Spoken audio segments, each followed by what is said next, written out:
آپ لوگوں کو خوشامدید کہنا چاہوں گا.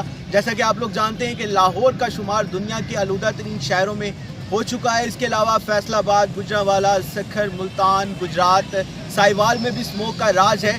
آپ لوگوں کو بتاتے چلیں کہ منڈی بہاؤدین میں مختلف مقامات پر دھڑلے کے ساتھ کوڑا کرکٹ کو آگ لگائی جاتی ہے. جیسا کہ آپ لوگ میرے پیچھے دیکھ سکتے ہیں، فوٹیج میں بھی دیکھ سکتے ہیں کہ بھاری مقدار میں کوڑا کرکٹ کو آگ لگائی جا رہی ہے. اور آپ لوگ کو بتاتے چلیں کہ انتظامیہ کو بار بار اس بات کی نشاندہی بھی کروائی گئی ہے، لیکن انتظامیہ کے کان پر جوں نہیں رینگتی. اگر اس عمل پر قابو نہ پایا گیا تو وہ دن دور نہیں جب منڈی بہاؤدین کا شمار بھی پاکستان کے آلودہ ترین شہروں میں ہوگا.